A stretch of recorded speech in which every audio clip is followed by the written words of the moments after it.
This morning's Indiana in the Morning segment with the Conservative Energy Network is brought to you by Sunnyfield Renewable Energy. Energy matters. Let's talk. Indeed, let's talk. Jim Gregory on the line, ready to introduce a new person to here on Indiana in the Morning. We talked to Aaron Pittman, Land and Liberty Coalition Field Director, the Conservative Energy Network. We visit with them once a month. Gentlemen, good morning. Good morning. Good morning. That's Aaron. Jim, are you there? See, we were waiting for Jim to come online, and that hasn't happened yet. So let's try to put Jim back down on this line, and then maybe bring him back again. Jim, are you there? We're missing out on Jim. That's not a good thing. Aaron, you're right about that. I'm going to put you down on hold here, and we'll try to bring Jim up first, and maybe that'll work for us. So we'll do that. We'll put Aaron on hold. We'll put Jim on hold. Jim has dropped off. Jim, do you happen to be there? That's not working either. All right. Well, all right. So we'll drop Jim. We'll see if Aaron, are you there? I am. Yes, sir. All right. Here's Jim calling in again. Let's see if we can get him. Jim, you are there, right? I am here. Yes, I am, Todd. All right. Good Beautiful. Morning. Now I think we've got you both. Aaron, you're still with us, right? Indeed, yes. Phew. All right. That was a heavy pull there to make all of this happen, but we did it. And yes. Jim, it's good to introduce Aaron this morning. Would you do that for us? Formally introduce Aaron? Yes, absolutely. So one of the first questions I asked Aaron when I met him is, are you any relation to Joe Pittman, which he gets all the time.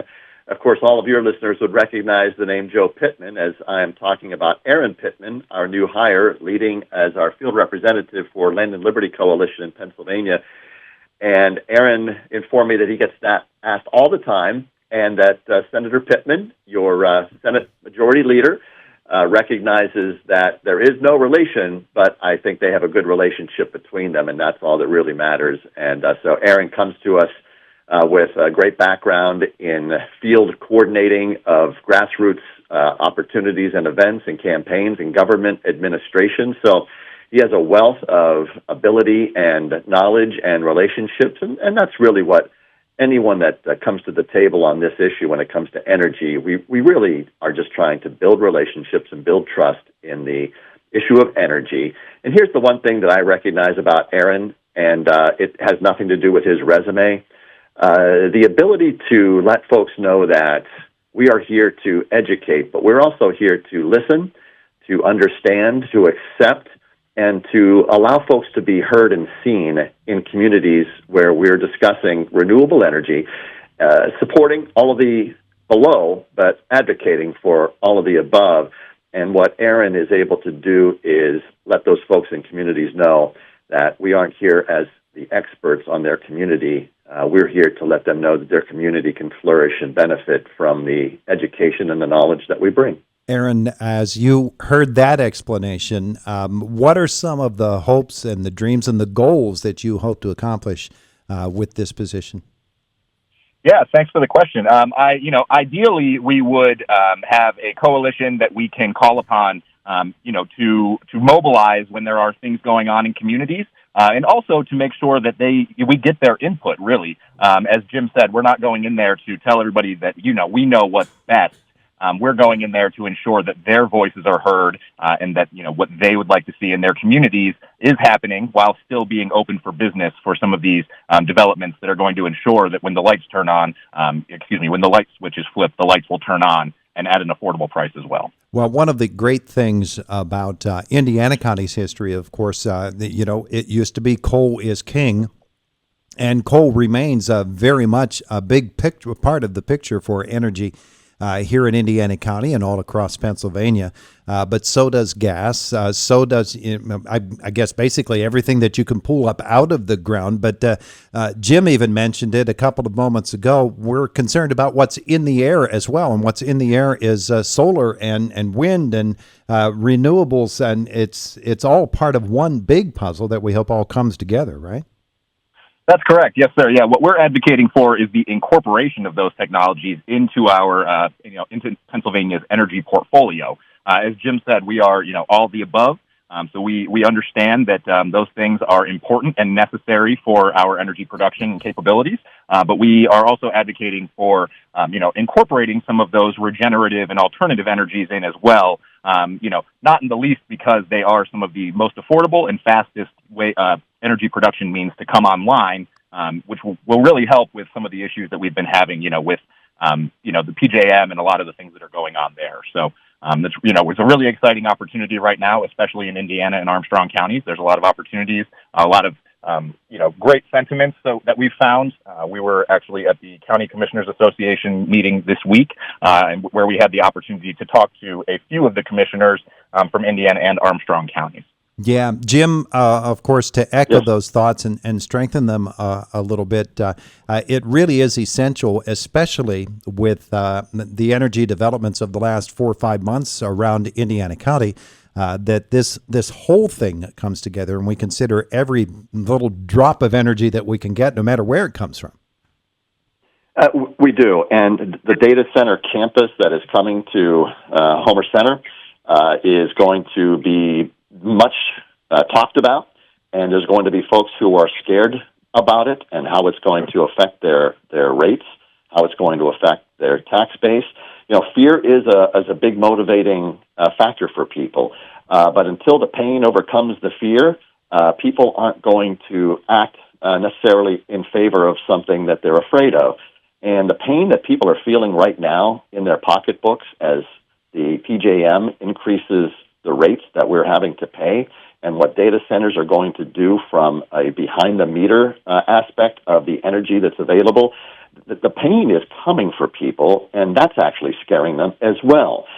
We have an energy legacy that is beginning in Pennsylvania that is almost like our fifth legacy after coal, oil, natural gas, liquid natural gas, and the ability to create other forms and people having to acknowledge the need for it so that all of those fossils that we've been used to for so many years and decades and even over a century, we want them to be around as long as possible because those are the kinds of energy sources that make Pennsylvania energy independent and energy dominant and help the country be energy secure. We want those sources to be around for as long as possible, and that's the role that renewables can play to sustain the availability of those fossils for as long as possible. Yeah, and Aaron, maybe you can expand on that. I asked Jim to expand on what you said. Let's ask you, where does renewable best fit in the energy picture here in Indiana County, but also in all of Pennsylvania? I think that it is just a part of the equation. As Jim said, this is our fifth energy legacy, the beginning of it, and we're not trying to erase any of our past energy legacies here, especially in an area where it is so important, as you mentioned yourself, with coal and how predominant that is in this area.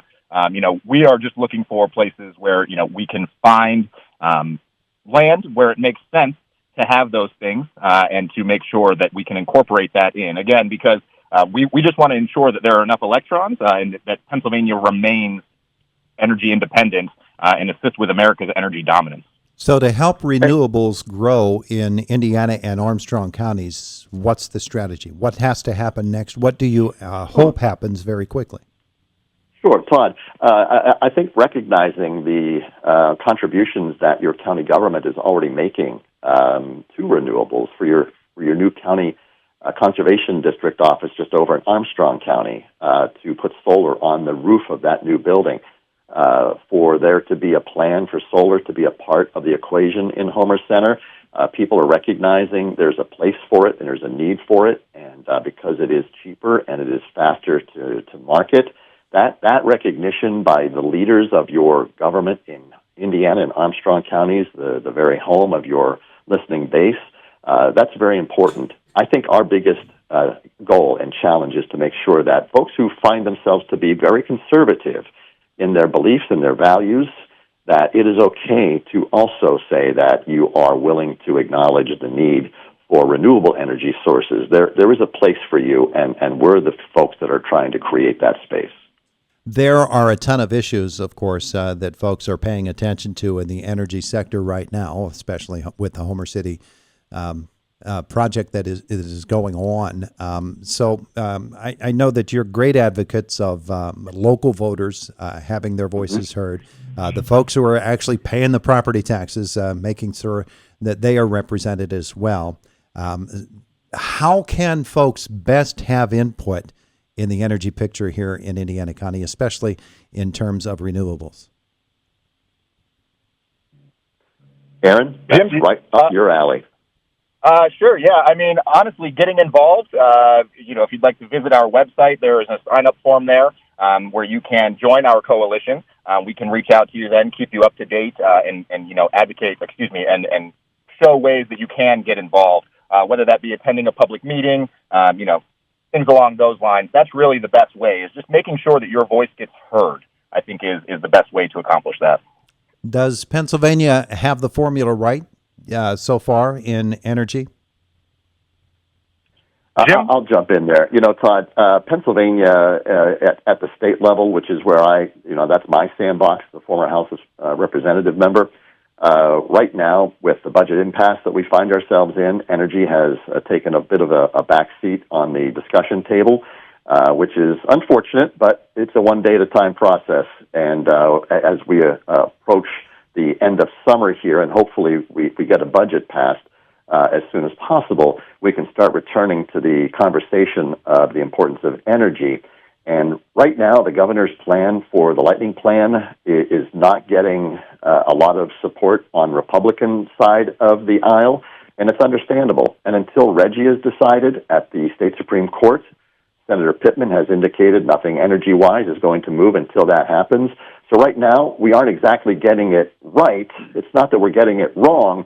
We're just not getting anywhere on the issue at the moment. And I know that we will.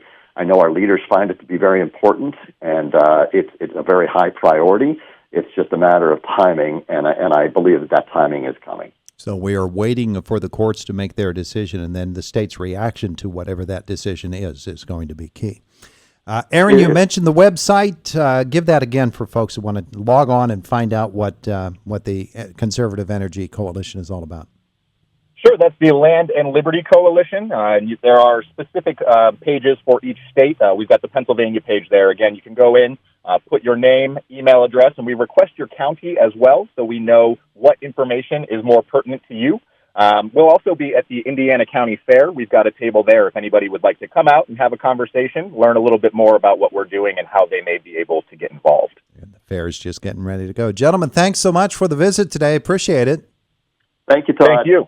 Have a great day today. It is Indiana in the Morning. It is WCCS 101.1 FM, AM 1160, WCCSradio.com. As is usually the case, we went right up to the marker today. It's 2 away from 10.